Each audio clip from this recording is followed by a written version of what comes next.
Mheshimiwa Rais. Welcome, Your Excellency.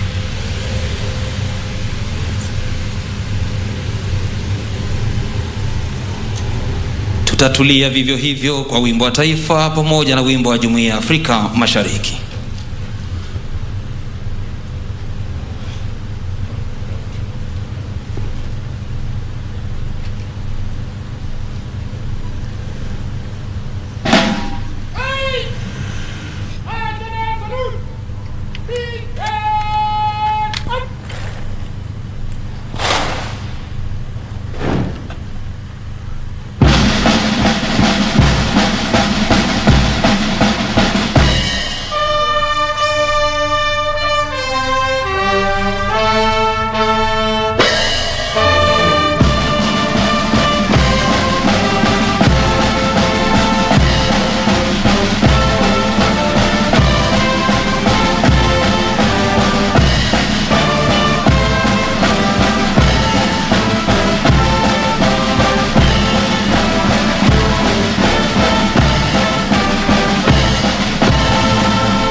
Tunaweza kuketi. Basi wageni wetu, kipindi kinachofuata, mgeni wetu wa heshima, Mheshimiwa Rais wa Jamhuri yetu ya Kenya kuweza kukagua gwaride sasa, kwani hiyo ni sheria na amri kwa vikosi vyote vya ulinzi. Mgeni mashuhuri anapofika kuweza kukagua gwaride, watakaomuongoza Mheshimiwa Rais kwa kuweza kukagua gwaride hilo wakiwa wameshikilia mikuki ni pamoja naye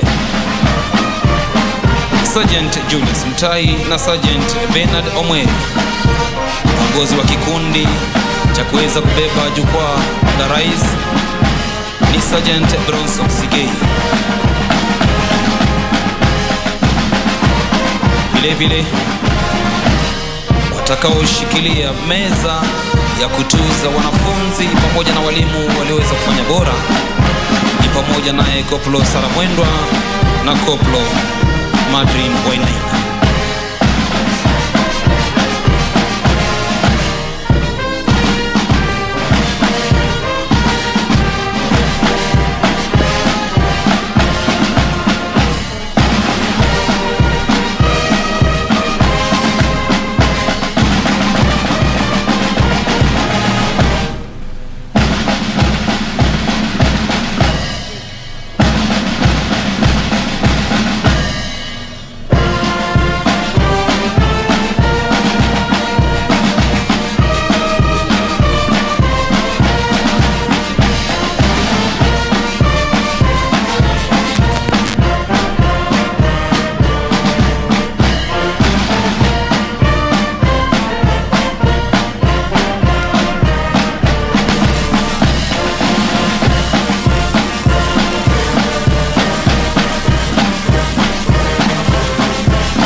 niaba ya itifaki zote zilizowekwa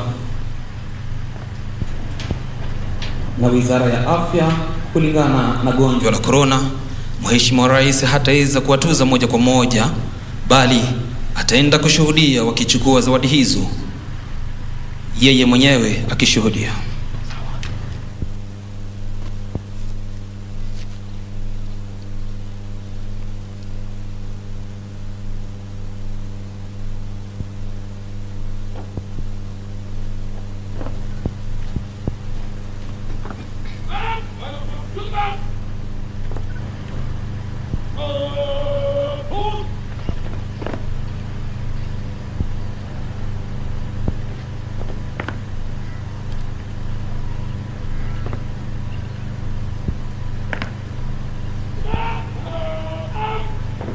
The base around recruits was number 1, stroke 2021.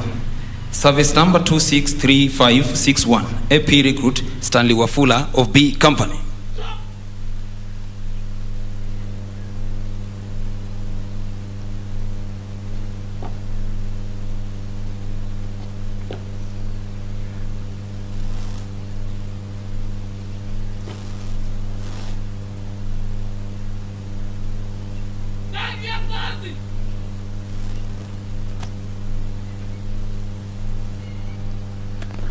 Service number 264047, AP recruit Albanas Maweu of M Company.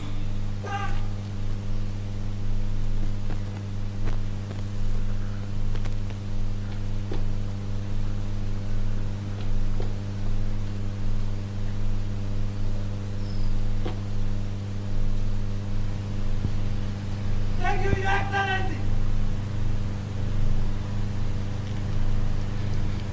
Based in academics, service number 263386, AP recruit Titus Nyangi of L Company.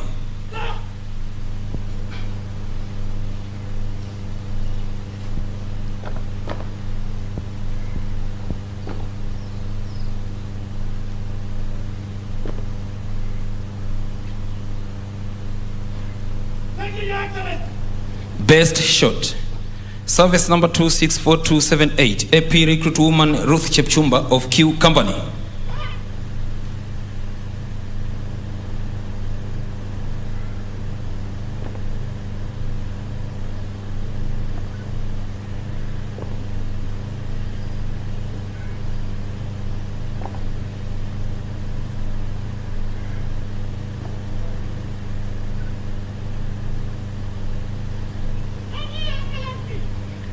Major trophies.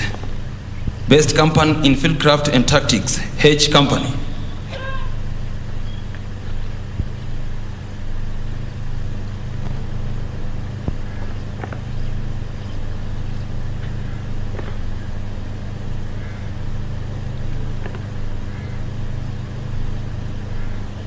Thank you, Your Excellency. Best company in sports, T Company.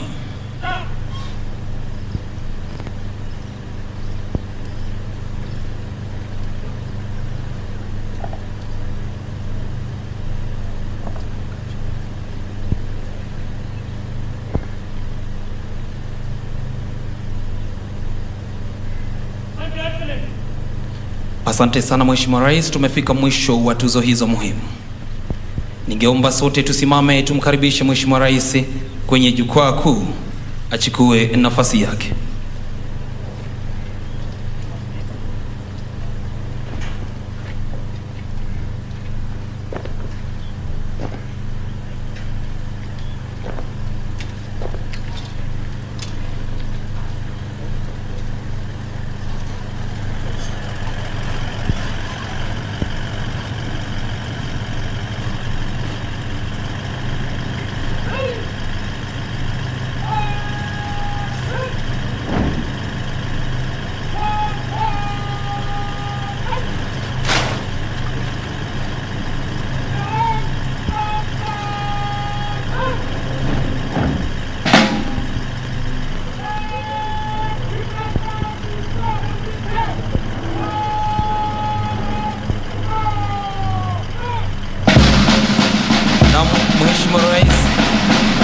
sana kwenye kipindi cha pili, kipindi ambacho ni cha gwaride.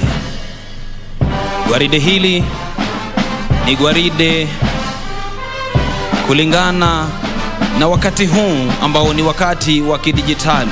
Hivyo basi ni gwaride la muundo tofauti kabisa kuliko lile la mwaka mwingine uliopita ulipoweza kuwa nasi hapa.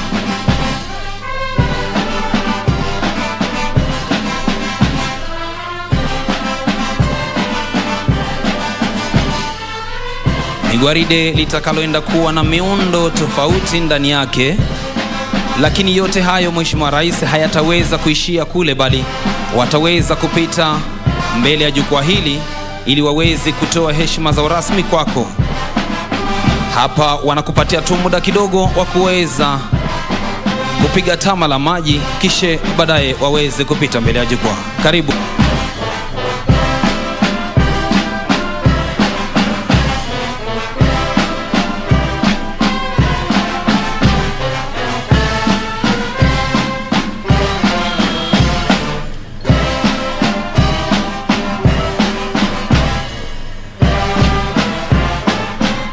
Muda wote sasa gwaride litang'oa nanga na kuanza kutembea ili kutoa heshima zao rasmi.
Ili kwa kuweza kuhakikisha hatua zote zilizoko ndani ya gwaride zinafuatwa sawia, ni bendi yetu chini ya uongozi wake Principal Director of Music Madam Asnath, Assistant Inspector General of Police.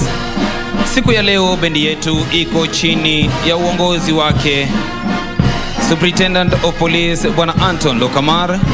Mbele yake kabisa ikiwa na madram major wakiwa wameshikilia fimbo yao ndefu, wakihakikisha kwamba kila hatua wanaitembea sawia. Mbele akiwa ni Sergeant John Otunga, upande wake wa kulia akiwa ni Koplo Alex Mutuku, upande wa kushoto ikiwa ni APS mwanadada Caroline Kabweria, na anayetudanganya kwa muziki huu kutumia chuma kile ama belaya ni Sergeant Archangel Gachoka.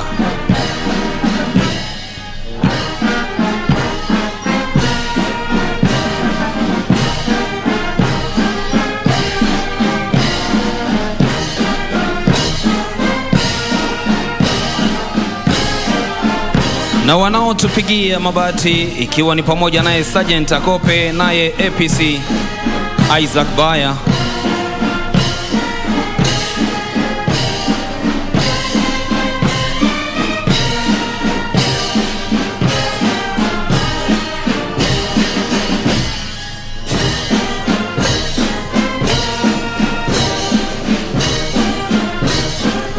basi Mheshimiwa Rais, karibu sasa ukaweze kupokea heshima hizo kwa kuweza kukata kichwa upande wa kulia wa jukwaa kuu. Ikiwa mbele kabisa anayeongoza gwaride hili ni Senior Superintendent of Police Bwana Vincent Rotich, Parade Commander, Naibu Parade Commander Bwana Abraham Kemboi, Head of State Communications, Superintendent of Police. Anayemfuata kwa nyuma kabisa akiwa na rungu lake limesimama tisti kwenye kwapa ni parade RSM Bwana Daniel Chacha. Kikundi cha kwanza Mheshimiwa Rais ikiwa ni A Company chini ya uongozi wake Chief Inspector Reverend Hanson Kiango, Senior Sergeant Ezekiel Sum akiwa msaidizi, naye Koplo Susan Kahiga akiwa mwelekezi wa kulia. Kundi linalofuata chini ya uongozi wake Inspector Andrew Nyongesa, Sergeant Julius Ekelo kama msaidizi, naye Koplo Frederick Njoroge akiwa mwelekezi wa kulia.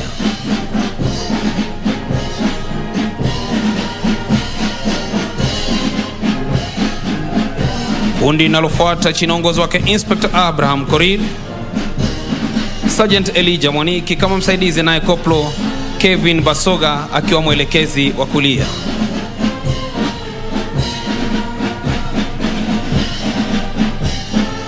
Kundi la mwisho la A Company chini ya uongozi wake Inspector Benwin Namanga, Sergeant Lucas Gashoki kama msaidizi, naye Koplo Boaz Menge akiwa mwelekezi wa kulia.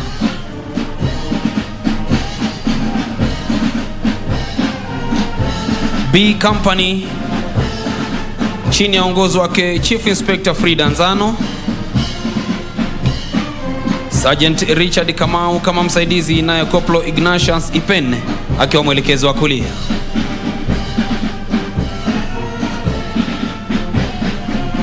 Kundi linalofuata chini ya uongozi wake Inspector Kenneth Njari, Sergeant James Ngigi kama msaidizi, naye Koplo Lilian Gasheri akiwa mwelekezi wa kulia.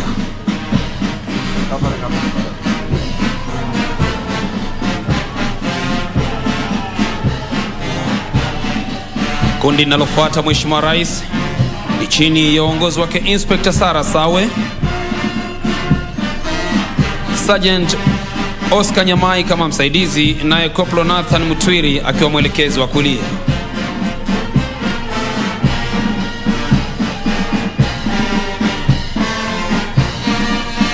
Kundi linalofuata linatufungia B Company chini ya uongozi wake Inspector Eric Lugaga, Sergeant Jacob Ogola kama msaidizi, naye Koplo Steven Mokaya akiwa mwelekezi wa kulia.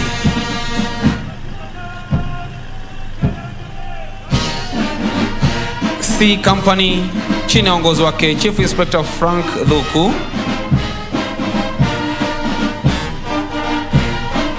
tayari ndo hilo linapita mbele yako Mheshimiwa Rais. Sergeant Augustine Yobesh kama msaidizi, naye Koplo Roba Diba akiwa mwelekezi wa kulia.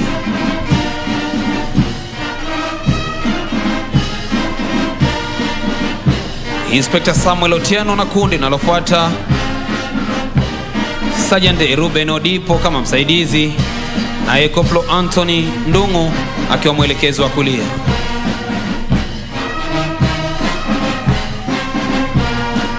Inspector Dennis Kasakala na kundi linalofuata Mheshimiwa Rais, Sergeant Frederick Boyd kama msaidizi, naye Koplo Charles Yogo akiwa mwelekezi wa kulia.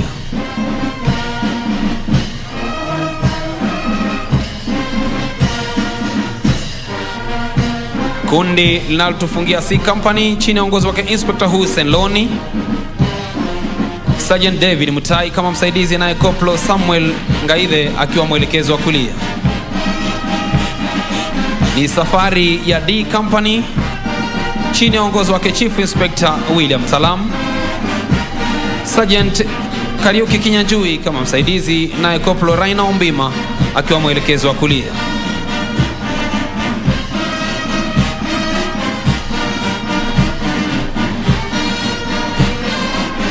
Inspector David Masulia na kundi linalofuata Sergeant Eunice Jaruto kama msaidizi, naye Koplo Agri Ochwada akiwa mwelekezi wa kulia.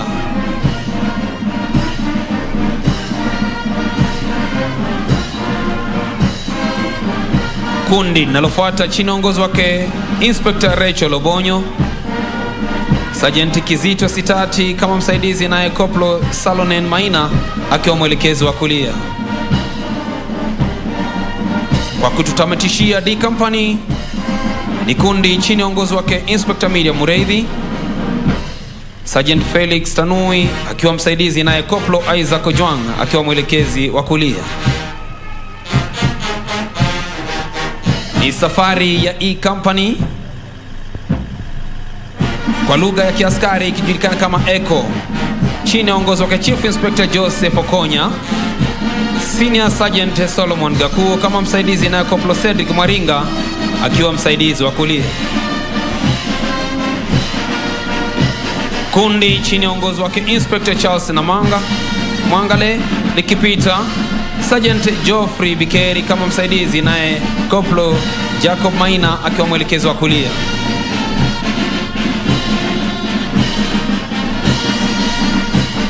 Kundi nalopita chini ya uongozi wake Inspector Bernard Sigei, Sergeant Hilary Koech kama msaidizi, naye Koplo Miriam Machogu akiwa mwelekezi wa kulia. Kundi linalotufungia E Company chini ya uongozi wake Inspector Hezbo Nyaga, Sergeant Geoffrey Moranga kama msaidizi, naye Koplo Jackson Nyambacha akiwa mwelekezi wa kulia.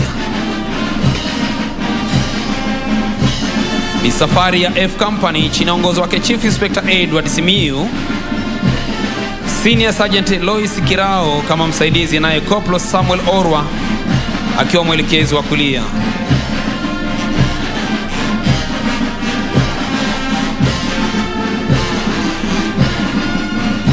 Kundi nalofuata chini ya uongozi wake Inspector Shadrack Tirop, Sergeant Felix Korir akiwa msaidizi, naye Koplo Kevin Koech akiwa mwelekezi wa kulia. Kundi nalofuata chini ya uongozi wake Inspector Silas Welekwa, Sergeant Jacob Ondiek akiwa msaidizi, naye Koplo Gibson Kuria akiwa mwelekezi wa kulia. G Company Mheshimiwa Rais chini ya uongozi wake Chief Inspector Nelson Kitio, Senior Sergeant George Kaingu kama msaidizi,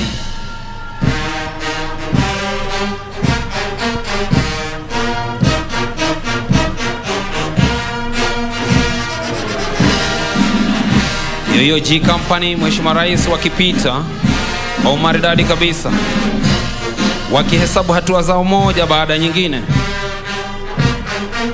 naye Francis Wainaina akiwa mwelekezi wa kulia. Kundi nalofuata chini ya uongozi wake Inspector Kefa Mageto, Sergeant Joseph Sudi kama msaidizi, naye Koplo Willis Ocheng akiwa mwelekezi wa kulia. Kundi nalofuata chini ya uongozi wake Inspector Daniel Mwiruri, Sergeant Joseph White kama msaidizi, naye Koplo Jared Okoth akiwa mwelekezi wa kulia. Nayo tufungia G Company ni kundi chini ya uongozi wake Inspector Esther Mujema, Sergeant Charles Kirinya kama msaidizi, naye Koplo Joseph Gadhongo akiwa mwelekezi wa kulia. Ni safari ya H Company chini ya uongozi wake Chief Inspector Alfred Karani, Sergeant Benson Gisharu kama msaidizi, naye Koplo Edwin Wamalwa akiwa mwelekezi wa kulia.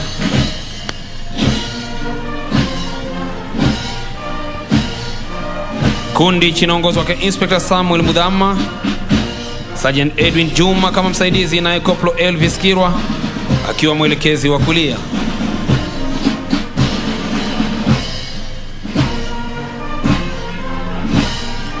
Inspector Yvonne Tabu akitukamilishia vikundi vinne vya H Company, Sergeant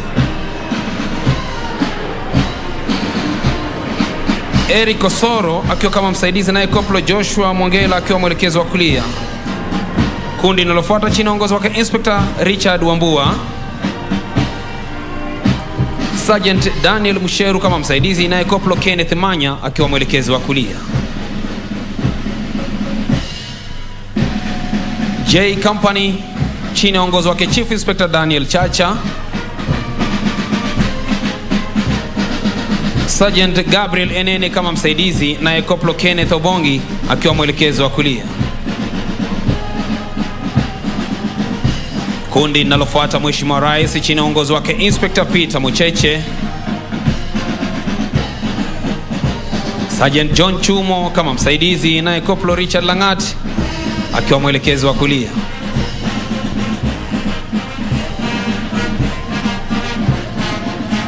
Kundi linalofuata chini ya uongozi wake Inspector Josephat Kiogora. Sergeant Dan Shapili kama msaidizi na Koplo Elvis Olwenyi akiwa mwelekezo wa kulia. Gwaride lote sasa Mheshimiwa Rais liko kwenye mwendo wa aste aste ili kuweza kutoa heshima zao. Kundi linalofuata chini ya uongozi wake Inspector John Chege. Sergeant Bernard Langat kama msaidizi na Koplo Joseph Kamande akiwa mwelekezo wa kulia. Ni safari ya K Company chini ya uongozi wake Chief Inspector Suleiman Malo. Sergeant Wenslaus Kaudo kama msaidizi na Koplo Bernard Mwangi akiwa mwelekezi wa kulia. Kundi linalofuata chini ya uongozi wake Inspector Justin Maweu. Sergeant Gabriel Korir kama msaidizi na Koplo Douglas Kinuthia akiwa mwelekezo wa kulia.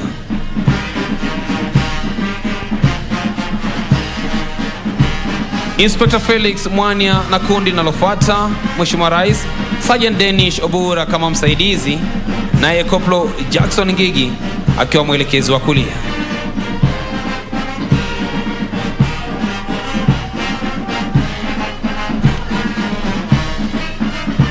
Kundi la mwisho la K Company chini ya uongozi wake Inspector Supet Pasanka. Sergeant John Zangia kama msaidizi na Koplo Enoch Baraza akiwa mwelekezo wa kulia. L Company chini ya uongozi wake Chief Inspector John Makoha. Sergeant Bernard Ngetich kama msaidizi na Koplo Michael Makan akiwa mwelekezo wa kulia.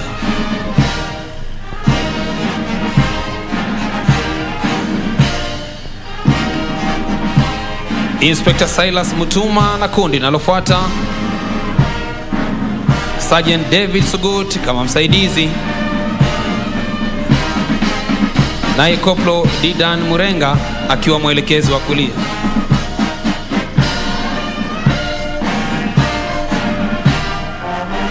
Kundi linalofuata chini ya uongozi wake Inspector Felix Otieno.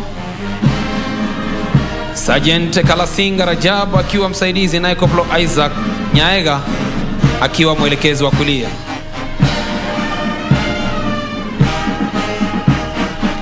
Kundi linalofuata chini ya uongozi wake Inspector David Skolia wakitufungia L Company. Sergeant Geoffrey Masai kama msaidizi na Koplo Edward Wekesa akiwa mwelekezi wa kulia. Ni safari ya M Company chini ya uongozi wake Chief Inspector Timothy Emojong. Senior Sergeant Benson Mbogo akiwa msaidizi na Koplo Nixon Langat akiwa mwelekezo wa kulia.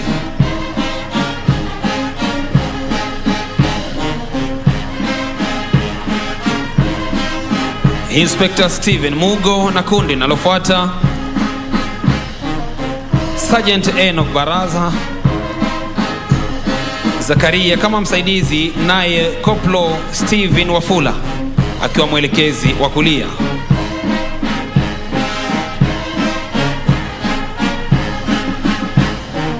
Inspector David Saitoti na kundi linalofuata Sergeant Dan Mbui kama msaidizi naye Koplo Julius Njuguna akiwa mwelekezi wa kulia.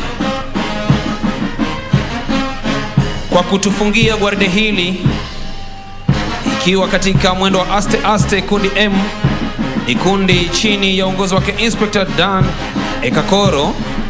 Sergeant Leonard Koech kama msaidizi naye Koplo Laina Sang akiwa mwelekezo wa kulia.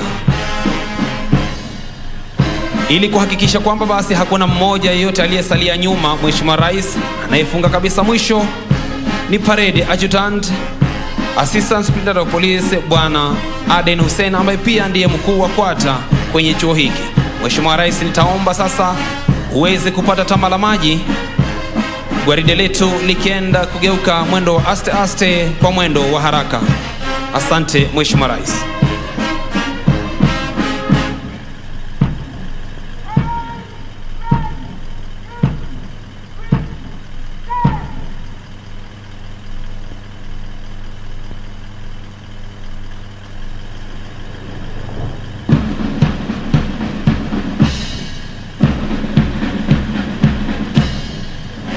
Baada ya gwaride kuweza kupita kwenye mwendo wa aste aste, Mheshimiwa Rais sasa litaweza kurudi tena wakitoa heshima zao tena kwa mwendo wa haraka haraka.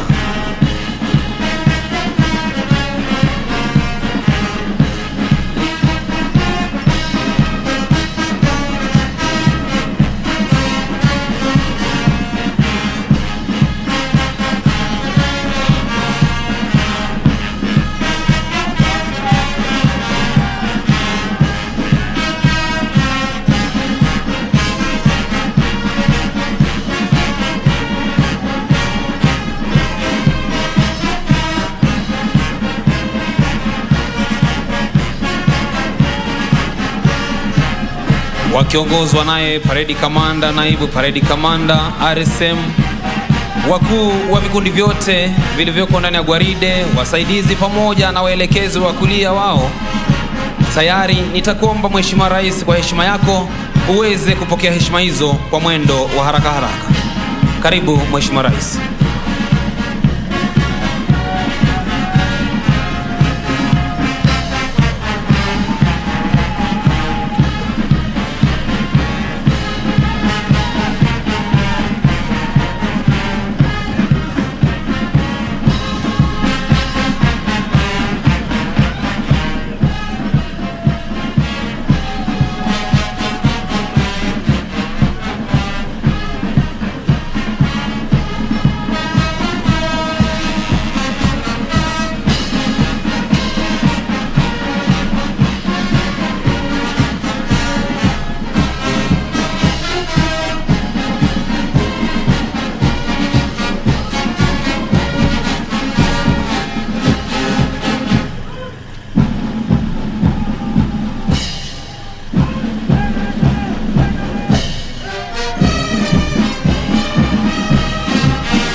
Asante sana Mheshimiwa Rais, kwa heshima yako naomba sasa uweze kuketi. Maonyesho sasa yanaendelea katika mwendo wa haraka haraka, miundo ikiwa tofauti kabisa na ile iliyokuwa kwenye mwendo wa aste aste.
Kurudi mahali walipoanzia gwaride hii.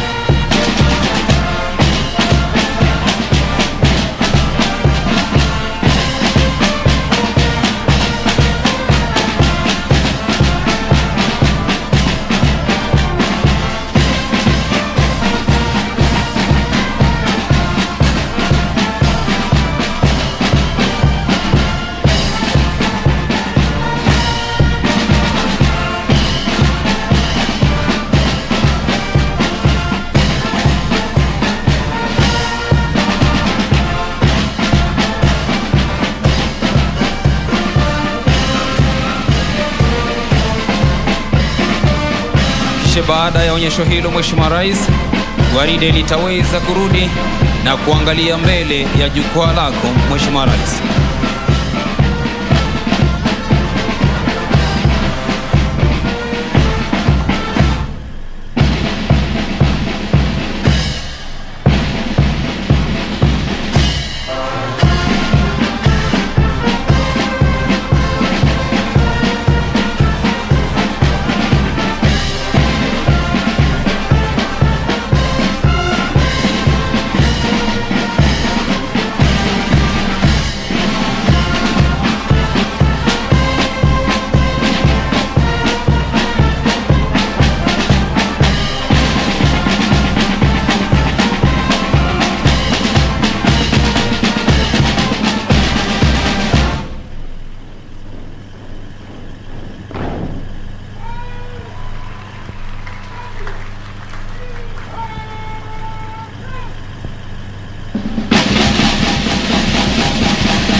Tusimame wote kwa review order, kisha wimbo wa taifa.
do solemnly and sincerely affirm that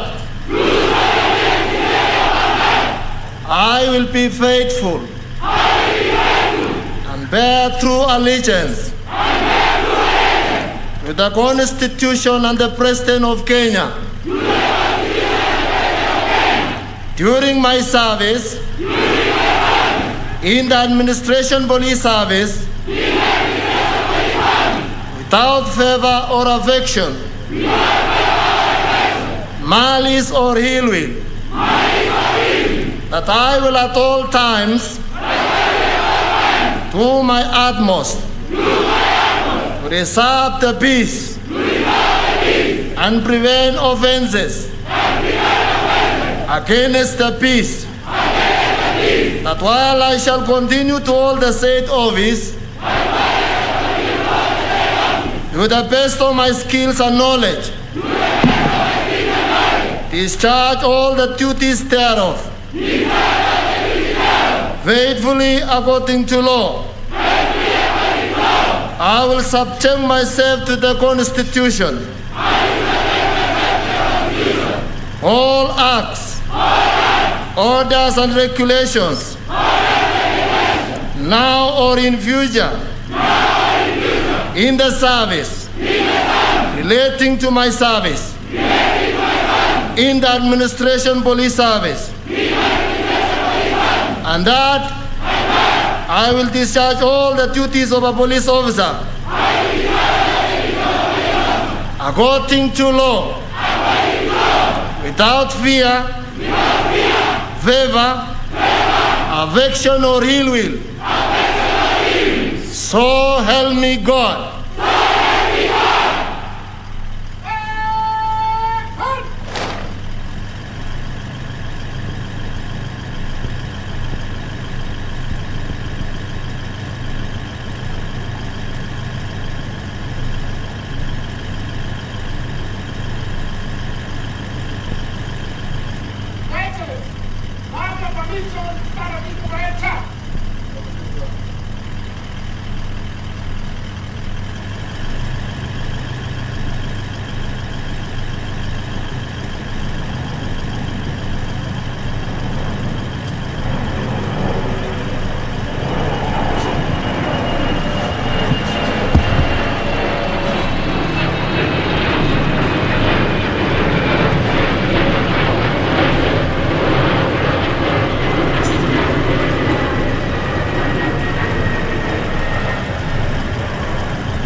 Your Excellency, the President of the Republic of Kenya and the Commander-in-Chief of the Defense Forces, the Cabinet Secretary for Interior and Coordination of National Government and Citizen Service, the Inspector General of National Police Service, senior government officials who are here, and invited guests, the graduates. Your Excellency, we are so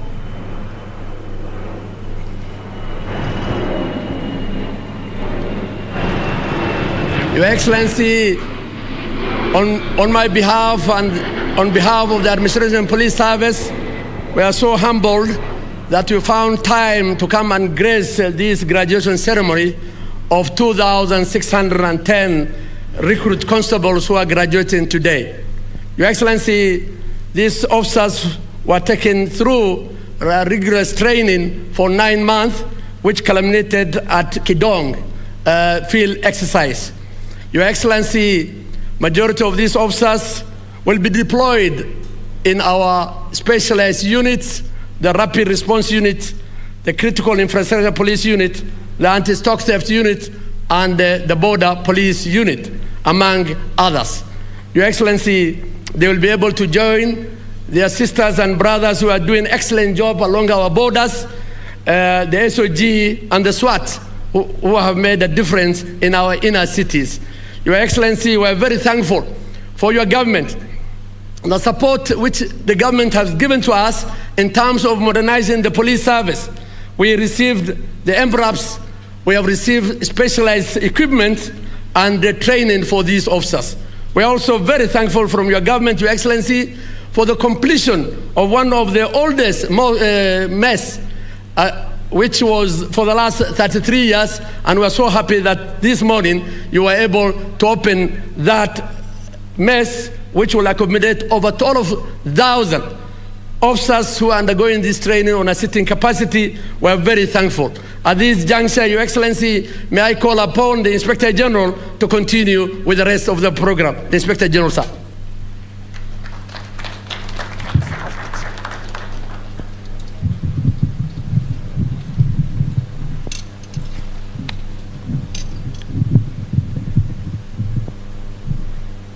Your Excellency, sir, the President and Commander-in-Chief of the Defense Forces, Cabinet Secretary, Minister of Interior, Dr. Fred Matiang'i, Principal Secretary, present, Vice Chief of the Defense Forces of Kenya, senior members of the National Police Service, distinguished guests, graduates, ladies and gentlemen, good afternoon.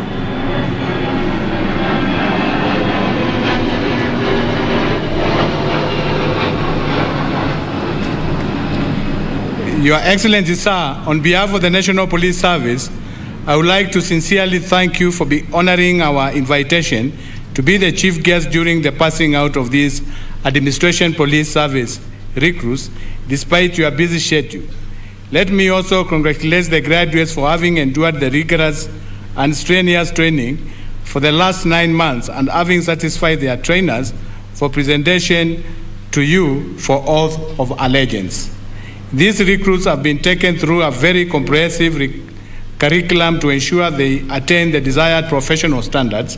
I believe they will be more responsive to the needs of the citizens, that they will execute their mandates within the confines of the law, and they will wear police badges with the dignity and humility. The needs to be people's servants has been emphasized, and there have been conditions to know that service to humanity is their divine call in the National Police Service. Your Excellency, we thank you most profoundly for the support that your administration has consistently offered to the National Police Service, and in response to the welfare of the police officers. An improved health insurance scheme is now in place, as we also look forward to having a National Police Service Level 4 referral hospital, Your Excellency. These interventions will impact positively to the general well-being of the police officers. Your Excellency, I want to assure you of our commitment to ensure that the security of our country remains inviolable, and we will continue improving our service delivery and making them more responsive to citizens' needs as per your directives. Sir, it is now my honorable duty to welcome the Cabinet Secretary, Dr. Fred Matiang'i, to continue with the remaining of the program.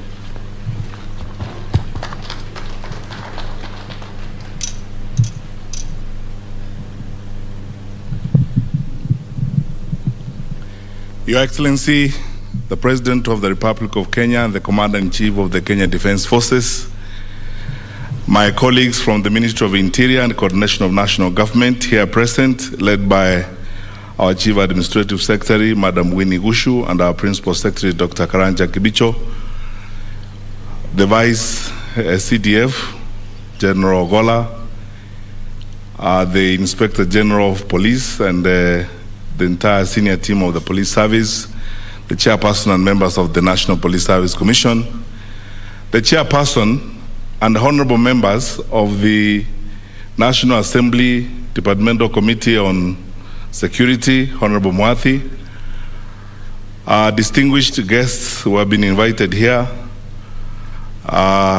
recruits who are passing out today, ladies and gentlemen.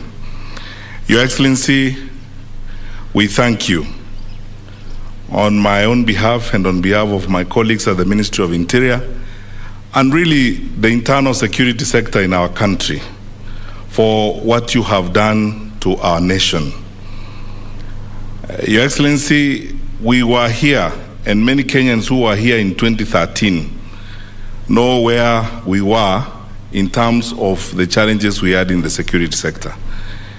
You have dedicatedly led us in your capacity also as the chairman of the National Security Council in pursuing reforms in the internal security sectors, focusing on the police especially.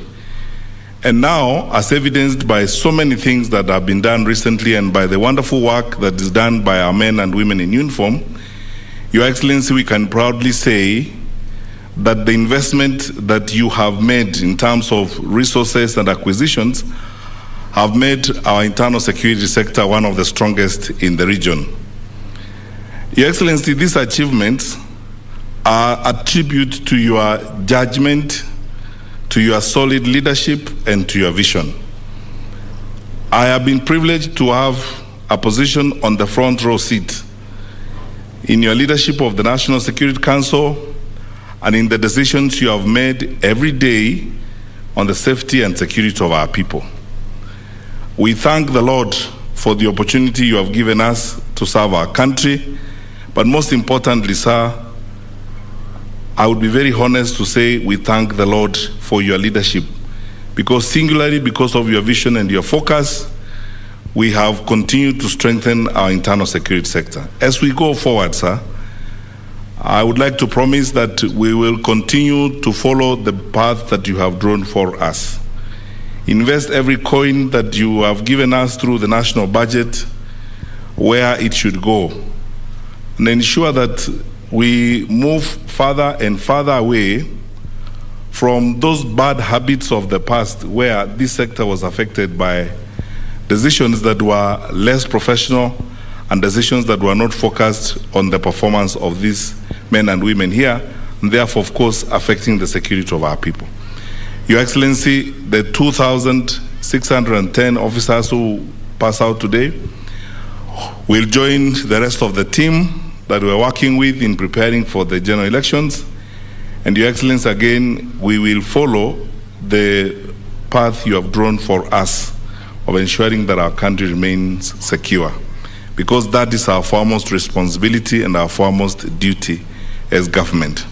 Finally, Your Excellency, as you remind us all the time, the people of Kenya look at government or look up to government so that we can provide a service. You have insisted to us that we must be at the forefront in ensuring that our country is not only safe, but wananchi develop an even better relationship and enjoy the company of our people. I thank the Inspector General of Police, Mr. 𝗔𝗕𝗢𝗨𝗧.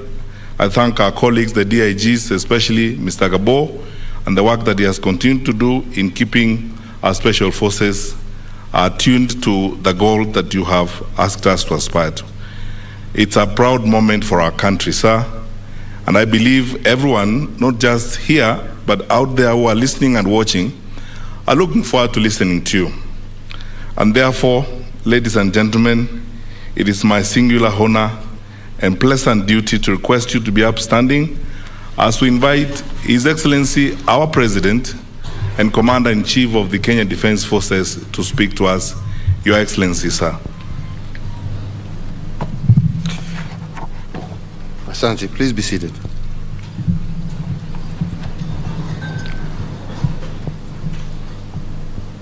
The graduates before us today, all ladies and gentlemen, it is my distinct honor and privilege to be with you today to preside over the passing out parade of these wonderful 2,610 graduates who have today successfully completed their 9-month-long recruits course. There are a few occasions that are more gratifying to me than the commissioning of new officers within our security agencies. Indeed,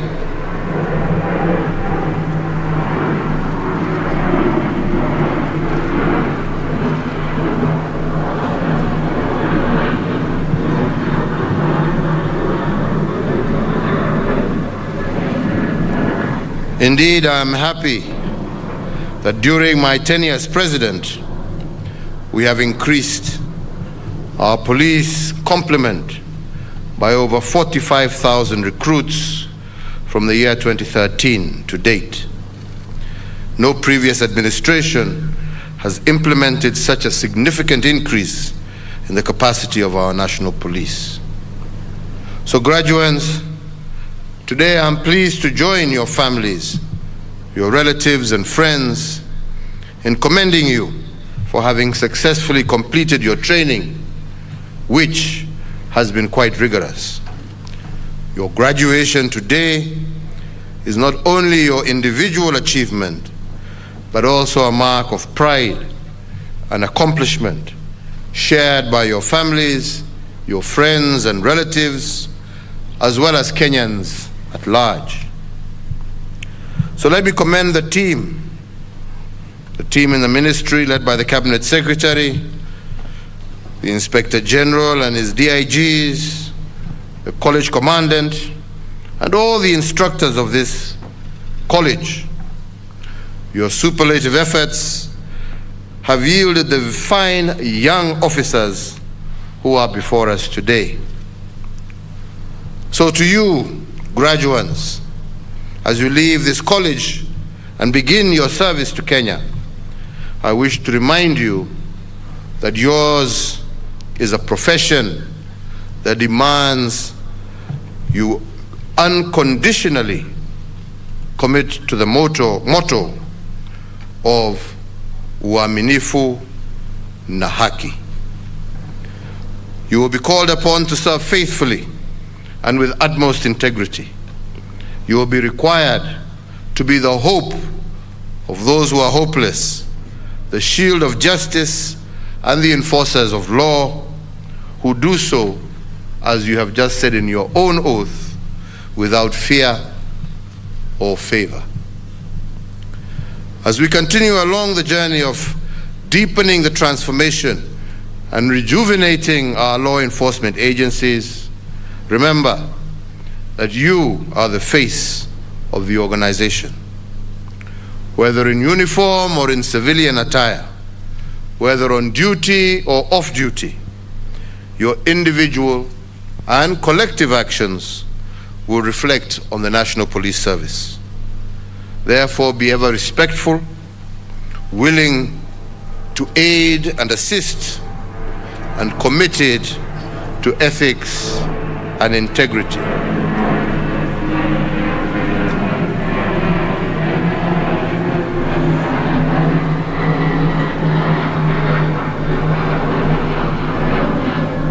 In your service to the nation, now more than ever before, you should remain focused and uphold the highest standards of professionalism, dignity, integrity, and fidelity to the law. Ladies and gentlemen, over the last 2 years, the whole world has walked through the valley of the shadow of death as we combated the coronavirus pandemic. However, the firmness of our resolve as a nation helped us to contain the surge of infections within our borders in keeping the invisible enemy at bay. I want to take this opportunity to thank the law enforcement agencies for the role that they played in enforcing the COVID-19 regulations and protocols. Your acts, coupled with the immense sacrifice of our health workers, forestalled what could have been a national catastrophe.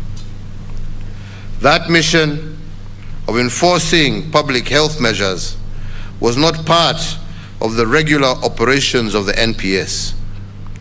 So, the exemplary way in which the service quickly adapted to the new demands imposed by COVID-19 is a reminder to all of us of the fluid nature of contemporary law enforcement environment.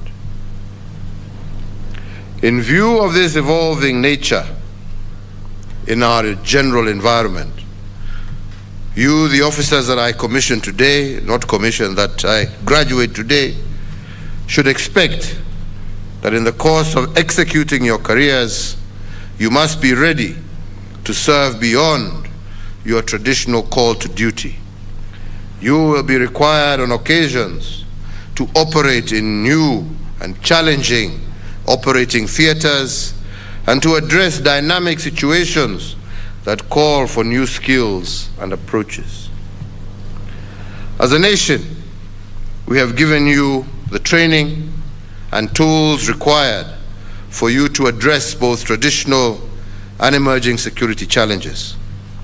The training program that you have just completed, I am confident, has prepared you to counter effectively the growing sophistication and viciousness of organized crime and terrorist groups.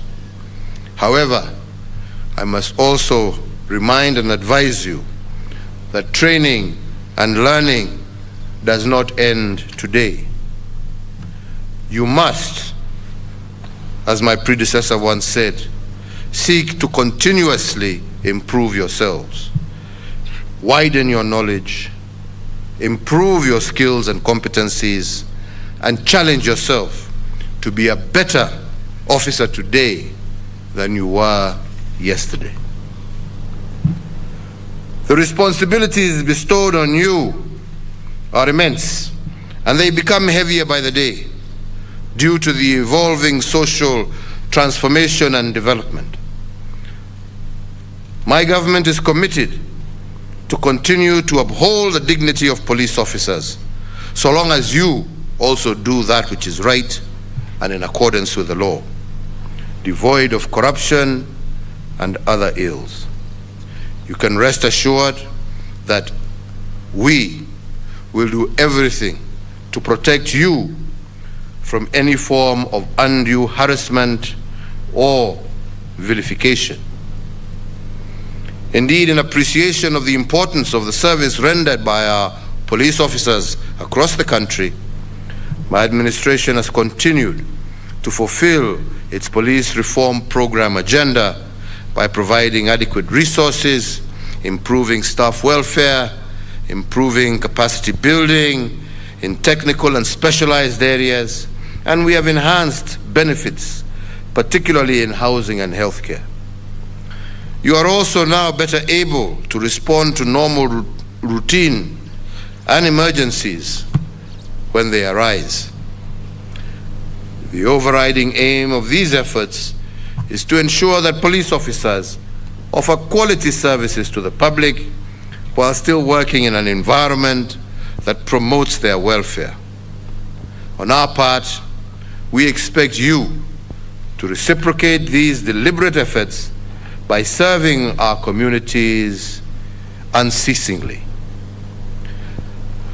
With the issue of corruption and integrity firmly lodged in our national consciousness, my plea to you today is not to allow the fruits of your many years of sacrifice wither because of graft.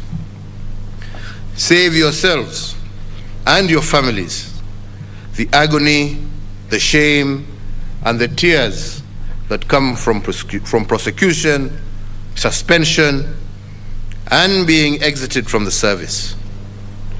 Serve with integrity and commitment to duty so that you can bring pride to our nation, to the police service, to your colleagues, and to your families. My administration, as you know, has adopted a multi-agency approach in tackling security issues. And to that end, we have put in place a multi-agency institutional framework which brings together all entities responsible for deterring crime, detecting crime, investigating, and prosecution of offenders. However, as I continually seek to remind Kenyans, security is not the sole preserve of our security actors. Security starts with you and me and every Kenyan. And therefore, once again, I urge all Kenyans to be partners with the security agencies in fighting crime by volunteering any vital information on threats to security within their locality. Additionally, I urge every Kenyan in one accord to lead by example by adhering to all the laws of the Republic. So, ladies and gentlemen, in recognition of the very demanding responsibilities placed on our security agencies, I today pay tribute on my own behalf and on behalf of all Kenyans to our gallant officers from various services who have paid the ultimate sacrifice to the service of our country and our people. I also want to laud our law enforcement officers and security agencies for the role that they continue to play in making our country safe.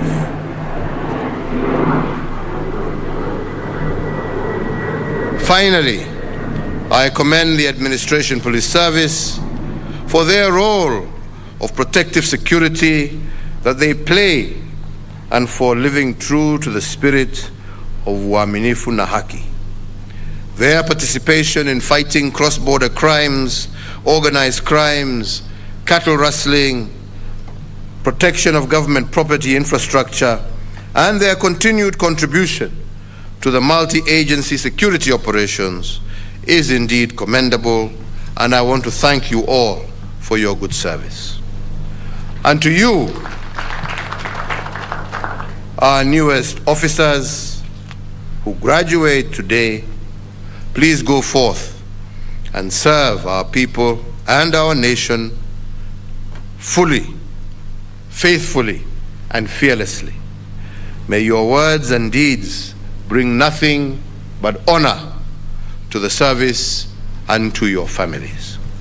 We want you to be role models to those who would want to serve in the security sector, and we look upon you to be the spear of the law, the shield of justice, and the foundation of a more just, more fair, more equitable, and more prosperous Kenya for all. Mungu awalinde ukienda kutekeleza shughuli zenu mbalimbali za kulinda wananchi na kulinda taifa letu. Mungu awaongoze. Tumefurahi sana kuwaona leo mkiwa mmetimiza training yenu na mkiingiana na wenzenu kulinda maisha na mali ya wananchi wa Kenya. Yangu ni kuwatakia kila laheri.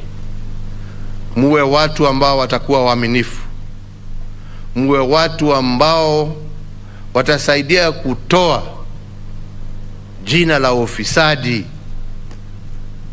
kwenye huduma ya polisi. Muwe watu ambao watasaidia wenzao. Watakuwa mstari wa mbele ukiwa kazini, hata ukiwa nyumbani. Ujue ya kwamba jukumu lako kulingana na ile kiapo ambacho mmechukua hapa siku ya leo. Timizeni, mulinde wananchi. Na tukifanya hivyo, tutakuwa na nchi tulivu, nchi ambaye sisi zote kama Wakenya tutaweza kujivunia. Kwa niaba yangu na kwa serikali, sisi tutaendelea kuhakikisha ya kwamba tumewapatia vifaa na tumeangalia pia maslahi yenu na ya jamii zenu, ndio muweze kufanya hiyo kazi ambaye leo mtaianza. Kwa hivyo nimalizie tu kwa kusema Mungu awaongoze, awalinde na awabariki leo na kwenda mbele, na nawatakia kila laheri. Sasa mkiwa maofisa wa polisi wa kulinda wa Kenya wenzenu. Asanteni sana. Thank you. Kindly let's all be upstanding.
Thank you, Your Excellency. We may be seated.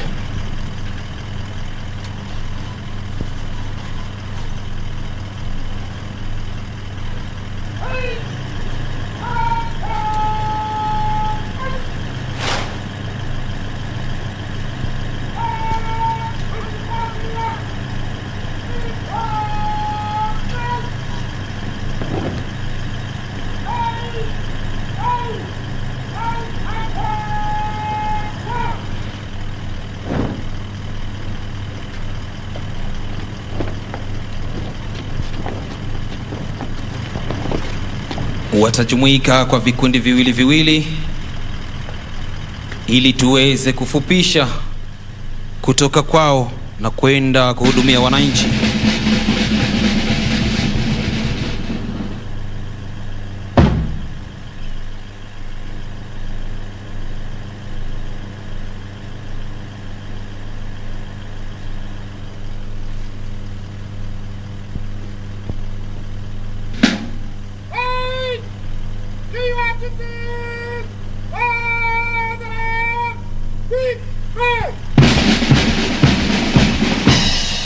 Na amri ikiwa ni your duties by the right quick march. Asante sana Mheshimiwa Rais kwa hotuba iliyoweza kuleta mioyo kuchangamka na kufurahia. Sasa gwaride linatoka uwanjani.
Mheshimiwa Rais, kikundi kilichoko mbele yako kwa sasa ni kundi la kwata ya kunyamaa, lugha ya Kimombo kijulikana kama silent drill.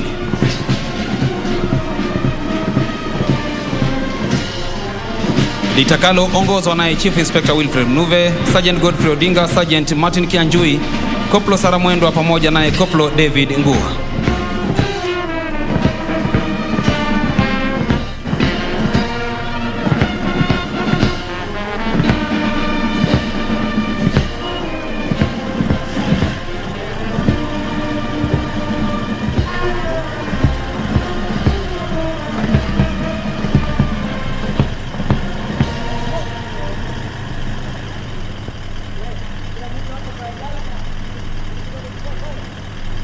Wanaingilia kutoka upande wa kushoto na upande wa kulia wa kiwanja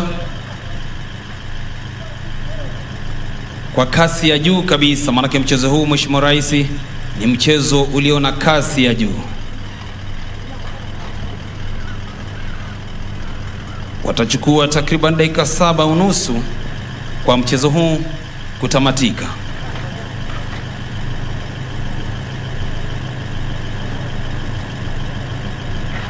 Washirika ikiwa ni hawa afisa ambao wamefuzu leo wakiwa ni 110,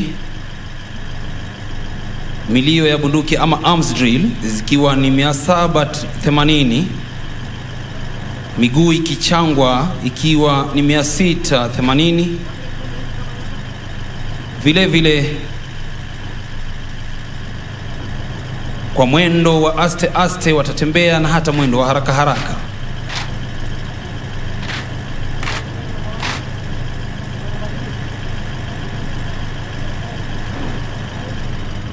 Tayari wakiwa wamejumuika na viongozi wao kuja kuomba ruhusa, nitakuomba Mheshimiwa Rais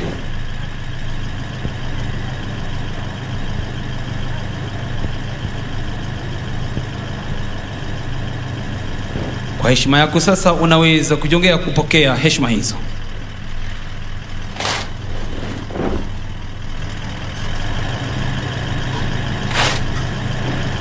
Asante sana Mheshimiwa Rais, na kuomba uketi ujione uhondo. Wakiwa wamevalia mavazi rasmi yetu ya kivita, mabegani vitambaa vyeupe, miguuni pia wakiweza wamefunga vitambaa vyeupe.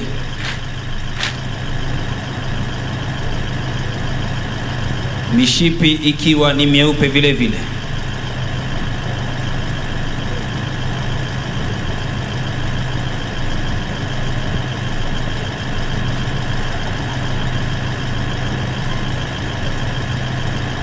Mwendo huu basi huwa ni mwendo watu wakivyake vyake, manake hauwezi pigiwa hata mziki, kwa sababu kasi iliyoko ni kasi ya hali ya juu. Wakigawanyika namna hiyo Mheshimiwa Rais, wakizunguka mduara ule waliotengeneza, ni ishara kwamba sisi wana AP tunafanya kazi kote nchini, tukishirikiana na ndugu zetu wa KDF, Kenya Police pamoja na hata Kenya Prisons. Ukiangalia pale katikati bunduki zimewekwa juu, ni kumaanisha kwamba anga zetu pia zipo salama. Hii ni kwa sababu ya kushirikiana na wenzetu.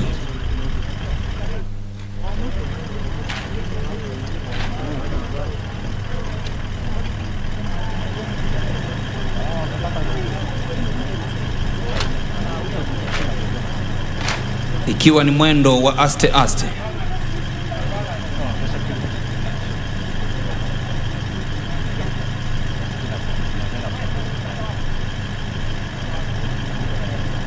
Tunaporudi kujumuika pamoja ili kuweza kupewa maagizo mengine ya kikazi, ndio hapo basi tunaona wakiwa wamejumuika tena.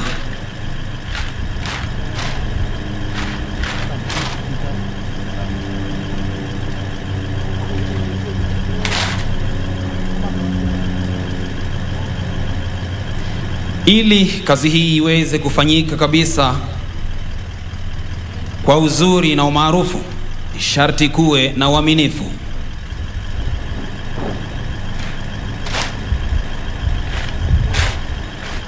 Bila uaminifu basi kazi huwa ngumu. Hivyo wanachokifanya pale ni kuaminiana, ndio maana wanarushiana bunduki zile. Pasipo uaminifu tungekuwa tumeona mmoja imeshaanguka chini.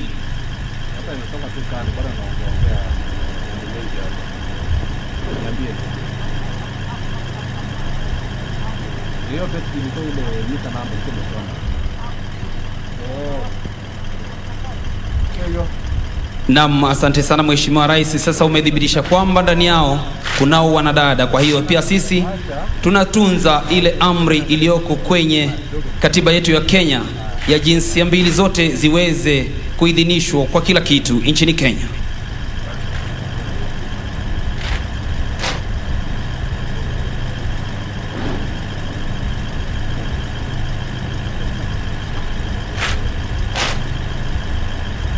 Miundo hii inayoundwa ni namna jinsi vile tunavyopigana vita. Sharti kuwe na mmoja mbele, ikijulikana kama arrowhead formation.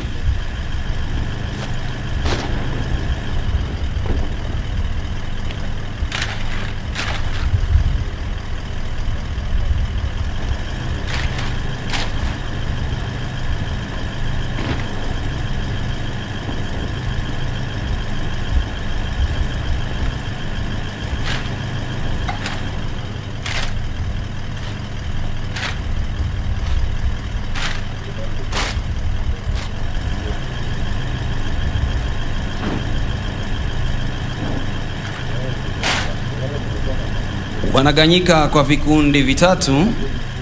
Wacha tuone ni yapi wanayotaka kutueleza.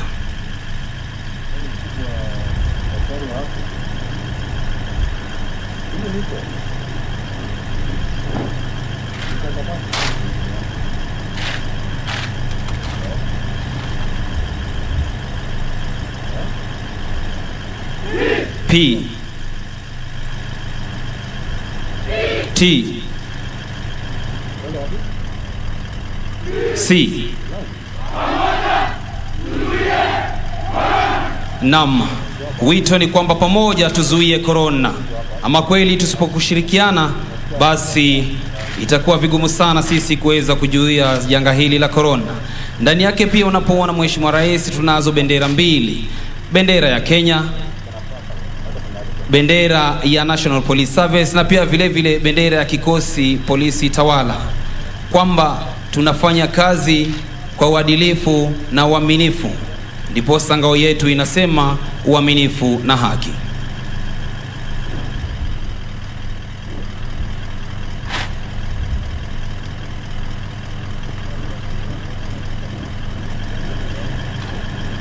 Tungependa sana waweze kuendelea, lakini muda hauturuhusu.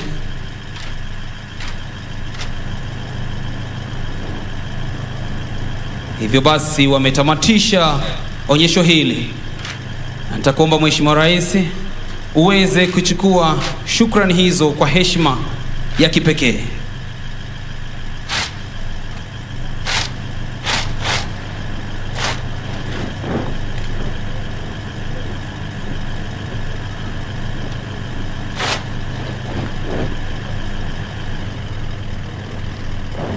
Asante sana Mheshimiwa Rais. Tuwapigie makofi basi kwa mchezo huo wanapoondoka kiwanjani. Tumefika tamati ya maonyesho hayo Mheshimiwa Rais. Kipindi kitakachofuata ni kipindi cha picha.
Picha ya kwanza itaenda kuwahusisha makamanda waliokuwemo ndani ya gwaride.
Na bila shaka na hapo ndipo tamati ya sherehe hii muhimu zaidi ya kufuzu kwa makurutu wa polisi wa utawala wapatao 2610, 215 wakiwa wanaume na 395 wakiwa ni wanawake. Zoezi ambalo bila shaka limeongozwa na kiongozi wa taifa Rais Uhuru Kenyatta, ambaye ndiye mrejeshi mkuu wa majeshi yote ya ulinzi hapa nchini. Sehemu ambayo imefanyika ni chuo cha mafunzo ya maafisa utawala, mtazamaji, na ni bila shaka ni zoezi muhimu zaidi. Kumbuka kwamba maafisa hao, polisi hao utawala wamekuwa kwa mafunzo kwa miezi 9, mtazamaji. Mafunzo aina yake kama tunavyofahamu, mwezi mmoja eneo la Kedong, ambapo bila shaka wanapitia mafunzo ambayo ni ya kukata na shoka, ambayo ni ya kukaza meno na kulegeza ulimi. Na bila shaka ni zoezi ambalo bila shaka linaashiria kwamba sisi kama taifa tuko ngangari kuhakikisha kwamba mipaka ya taifa hili salama. Kumbuka kwamba baada ya kufuzu hii leo watakuwa wanapata likizo ya mwezi mmoja, angalau kupata wasaa kushiriki na wapendwa wao. Na bila shaka mtazamaji, itakuwa vile watakuwa wanarejea na kutuma katika vitengo mbalimbali, mtazamaji. Na kwa sasa unavyotizama ni picha tu ya kumbukizi, ambapo bila shaka ni picha ya maafisa hao ambao wamefuzu pamoja na baadhi tu ya viongozi wakuu katika ngazi ya juu serikalini katika wizara ya usalama, kiwemo waziri wa usalama wa ndani Dr. Fred Matiang'i, Inspector General wa polisi Hilary Mutyambai, miongoni mwa viongozi wengine wa kisiasa, ikiwemo kamati ya masuala ya usalama katika bunge la kitaifa, mtazamaji. Na bila shaka ni vema uweze kufahamu vitengo 4 maafisa hao au polisi hao utawala watakuwa wanatuma. Mojawapo ni ile kushughulikia masuala ya wizi wa mifugo katika lugha ya King'eng'e, anti-stock theft unit. Vile vile watakuwa wanatuma katika mipaka ya taifa hili kuhakikisha kwamba wanashughulikia shambulizi lolote la kigaidi. Bila shaka hilo inafahamika kama border point unit, na bila shaka kuna ile kitengo ambacho bila shaka kitakuwa kinatumwa kuweza kushughulikia masuala ya kidharura ya kiusalama kama vile visa vya utovu wa usalama katika eneo la Baragoi. Tunafahamu fika kwamba kumekuwa na visa vya utovu wa usalama vile vile kule Laikipia. Kitengo hicho katika lugha ya King'enge kinafahamika kama Rapid Deployment Unit, na bila shaka vile vile kuna kile kitengo ambacho vile vile kitakuwa kinatumwa kulinda mali ya umma au afisi za umma. Bila shaka kinafahamika katika lugha ya King'enge Government Security Building Unit, na ni muhimu uweze kufahamu kwamba mtazamaji, tumepiga hatua kama taifa katika masuala ya usalama, na unavyotizama jinsi maafisa hao wameonyesha umahiri wao, ustadi katika ile kazi ambayo watakuwa wanatunukiwa hapa nchini. Kumbuka kwamba wamekula kiapo mbele ya kiongozi wa taifa ambaye ndiye amiri jeshi mkuu wa majeshi yote humu nchini kuweza kutumikia taifa hili kwa uaminifu na kwa ujasiri. Manake kazi hii si kazi tu yote ile, inahitaji ujasiri, manake mara nyingi wanakodelea macho hatari, na hivyo basi rais akawatakia kila laheri wanapo fuzu na kuweza kuhakikisha kwamba wanafuata katiba ya taifa hili na kuhakikisha kwamba wako kwenye mstari wa mbele kuhakikisha usalama wa Kenya umeweza kuzingatiwa. Rais ameweza kuzungumzia swala hili la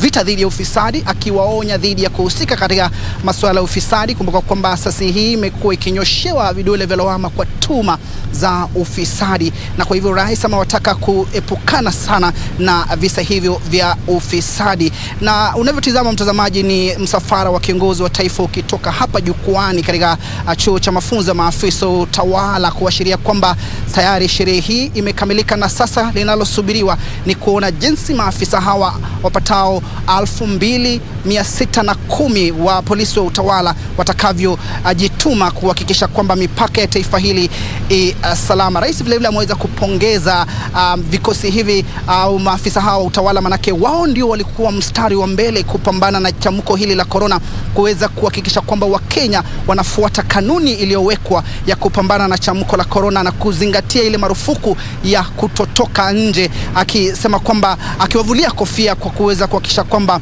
wameweza kuhakikisha wananchi wanafuata zile sheria ili tuweze kupambana na chamuko hili la corona ambalo limetukumba kama taifa kwa miaka miwili sasa.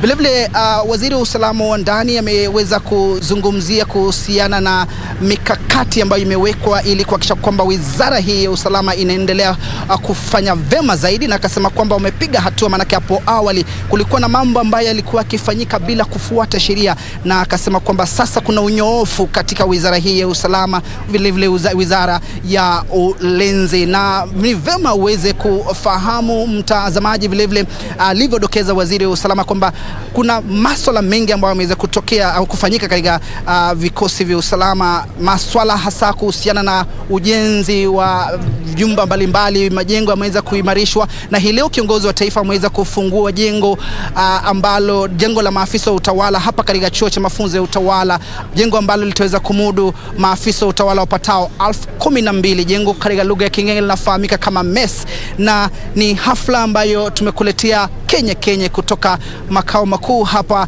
ya chuo cha mafunzo ya maafisa wa utawala eneo la utawala gatuzi la Nairobi. Kwa niaba ya wale wote ambao wameweza kufanikisha matangazo haya, kiwemo mwelekezi mkuu Muga Karioki na wapiga picha, fundi wa mitambo, sasa na kurejesha kwenye makao makuu ya shirika la utangazaji nchini KBC, mimi naitwa Timothy Kipnusu na kutakia utazamaji mwema. Kwaheri.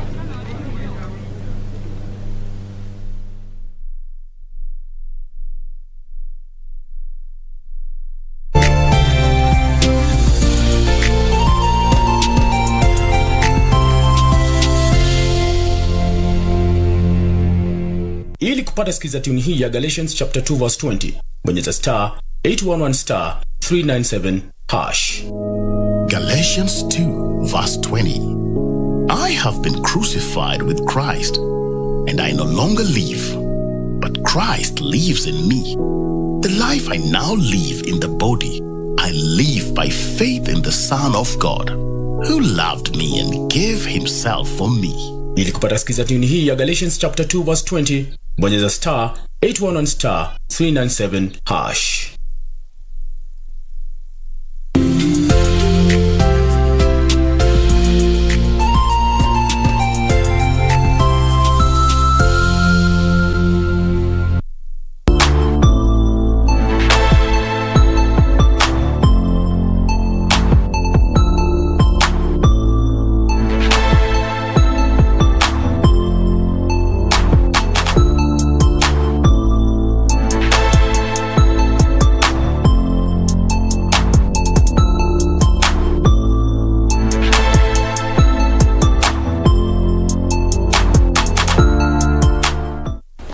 Did you know that epilepsy is the least understood of